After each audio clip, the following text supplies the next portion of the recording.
आज की हमारी कहानी है भलाई की जीत। कहानी का नाम क्या है? भलाई की। भलाई की जीत मतलब होता है जो अच्छे लोग होते हैं, जो भला करते हैं, उनकी हमेशा जीत होती है। ठीक है, तो बड़े ही ध्यान से आप लोग कहानी सुनिएगा। इस कहानी से हमको क्या सीख मिलती है, कहानी सुनने के बाद आप लोग को अच्छे से पता चल जाए। शेर सिंह नाम का एक किसान था। एक किसान था, उसका नाम शेर सिंह था। क्या था? शेर सिंह। वह बड़ा घमंडी और झगड़ालू था। वह किसान जो शेर सिंह नाम का किसान था, वो क्या था? बहुत ही घमंडी था और झगड़ालू। झगड़ालू मतलब झगड़ा करने वाला। गांव वाले भी उससे दूर ही रहते थे। जाहिर सी बात है, जो घमंडी और झगड़ालू होगा तो कोई उससे दोस्ती करना चाहेगा, कोई उसके पास बैठना चाहेगा, सब उससे दूर ही भागते हैं। ऐसे गांव वाले भी उससे दूर ही रहते। उस गांव में कृपाल सिंह नाम का एक किसान आकर बस गया। उसके गांव में कृपाल सिंह नाम का एक और किसान आके बस गया। वह मीठा बोलता था और सबकी सहायता करता था।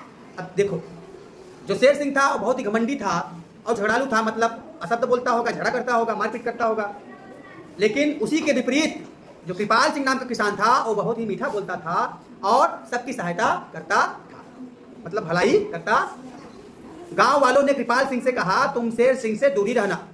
अब गांव वालों ने, वो नया आदमी आया था तो गांव वाले ने उसको समझा दिया कि भैया आप शेर सिंह से दूर रहना, बहुत ही झगड़ालू है, वो बहुत ही झगड़ालू है, उससे दूर रहिएगा, बच के रहिएगा। कृपाल सिंह ने हंसकर कहा, शेर सिंह मुझसे झगड़ा करेगा तो मैं उसे सही पाठ पढ़ा दूंगा। कृपाल सिंह ने क्या कहा? अगर शेर सिंह मुझसे झगड़ा करेगा ना तो मैं उसे सही पाठ पढ़ा दूंगा। शेर सिंह को यह बात ज्ञात हुई, मतलब पता चल गया। अब शेर सिंह को यह बात पता चल गया कि कृपाल सिंह कह रहा था कि अगर शेर सिंह मुझसे झगड़ा करेगा तो मैं उसको सबक सिखाऊंगा। अब शेर सिंह को आ गया गुस्सा।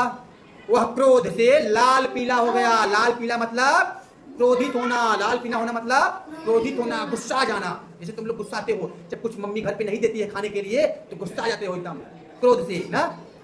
एक दिन उसने कृपाल सिंह के खेत में अपने बैल छोड़ दिए। अब इतना दुष्ट टाइप का था वो, झगड़ा नहीं किया तो क्या किया उसने? कृपाल सिंह के खेत में अपने बैल छोड़ दिए। अब खेत में बैल जाएंगे तो क्या करेंगे? फसलों को नुकसान पहुंचाएंगे, सब फसल खा लेंगे। कृपाल सिंह ने बैलों को खेत से बाहर कर दिया, परंतु शेर सिंह से कुछ भी नहीं, उसने संतोष कर लिया, झगड़ा वगड़ा कुछ नहीं किया, उसने कुछ बोला भी नहीं। किसको? शेर सिंह को। एक बार कृपाल सिंह के एक मित्र ने उसके लिए मीठे तरबूजे भेजे। कृपाल सिंह जो बहुत दयालु था, जो मीठा बोलता था, उसके दोस्त ने उसको बहुत सारे क्या दिए? तरबूज दिए। कृपाल सिंह ने क्या किया? सभी गांव वालों के घर एक एक तरबूज भेज दिया, बांट दिया सभी को ना। अब शेर सिंह के पास जब ये तरबूज पहुंचा उसके घर तो शेर सिंह ने यह कर लौटा दिया। क्या कहा? हैं, हम भिखारी हैं क्या कृपाल सिंह के तरबूज लेंगे? हम नहीं लेंगे तरबूज इनका। उन्होंने उसके तरबूज को वापस कर दिया। बरसात आई। शेर सिंह ट्रैक्टर टाली में अनाज भरकर शहर चला। जब फसल पक जाती है तो हम लोग काटते हैं, जिनके यहाँ ज़्यादा फसल होता है वो लोग क्या करते हैं? मंडी में जाकर बेचते हैं। अब शेर सिंह का फसल तैयार था, उन्होंने क्या किया? ट्रॉली में भरा। ट्रैक्टर ट्रॉली में भरते ना, तो लेके जा रहे थे मंडी। बरसात हुई थी, मंडी लेकर जा रहे थे, आगे था नाली और नाली में उनका फंस गया टाली। नाली में क्या फंस गया? ट्राली। अब शेर सिंह हो गए परेशान। उन्होंने खूब नाले से ट्रैक्टर को निकालने का बहुत प्रयास किया, लेकिन ट्रैक्टर बाहर नहीं निकला। अब धीरे धीरे रात हो गई, लेकिन शेर सिंह की सहायता करने के लिए कोई नहीं आया। क्यों? क्योंकि उनका व्यवहार ही ऐसा था, कोई झगड़ालू टाइप के थे, कोई उनका सहायता करने ही नहीं आया। अब रात के अंधेरे में वो अकेले परेशान हैं, कोई गांव वाला भी उनकी सहायता करने के लिए नहीं आया। अब कृपाल सिंह को यह बात की जानकारी हुई। इस बात की जानकारी कृपाल सिंह को हुई तो वो तुरंत अपना ट्रैक्टर लेके उस नाली के पास पहुंच गया उसकी सहायता करने के लिए। अब सोचो, शेर सिंह ने उसके साथ बहुत अन्याय किया, उसके साथ उसका बहुत नुकसान किया था, लेकिन कृपाल सिंह बहुत दयालु प्रकृति का आदमी था, वो सबकी सहायता करता था, चाहे उसका दुश्मन हो चाहे दोस्त हो। अब वो जब ट्रैक्टर लेके वहां पहुंचा तो शेर सिंह गुस्से में कह रहे हैं, मुझे तुम्हारी सहायता नहीं चाहिए। अब फिर भी देखो उनका अकड़ देखो, उनका घमंड देखो, कह रहे हैं मुझे तुम्हारी सहायता नहीं चाहिए, तुम अपना ट्रैक्टर लेके जाओ यहाँ से।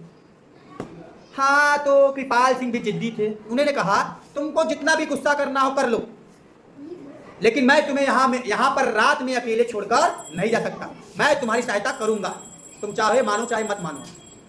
कृपाल सिंह ने मोटी जंजीर से शेर सिंह के ट्रैक्टर में अपना ट्रैक्टर बांधा और थोड़े ही प्रयास में फंसा हुआ ट्रैक्टर खींचकर बाहर कर दिया। जैसे ही ट्रैक्टर बाहर आया, शेर सिंह का घमंड चकनाचूर हो गया। चकनाचूर होने का मतलब उनका घमंड टूट गया, वो पछताने लगे, लज्जित हो गए। अरे यार, बताओ, उनको अपने व्यवहार पे पछतावा हुआ। क्यों पछतावा हुआ? वो हमेशा उसके साथ गलत किए थे, लेकिन उसने फिर भी उनकी सहायता की, इसलिए उनको पछतावा हुआ। अब शेर सिंह पूरी तरह बदल गया, इस घटना ने उसको पूरी तरह से बदल दिया। अब वो भी सबकी भलाई करने लगा और कृपाल सिंह को अपना दोस्त बना लिया, और इस प्रकार से भलाई ने बुराई पर विजय प्राप्त की। कोई कितना भी दुष्ट इंसान रहे, उसके साथ तुम भलाई करते रहो, भलाई करते रहो, एक दिन वो इंसान सुधर जाएगा। ठीक है, इससे क्या सीख मिलती है? हमेशा बुराई की हार होती है और भलाई की जीत होती है। तो कैसा लगा ये कहानी आप सभी को? अच्छा लगा हो तो क्लैप कर दो एक बार।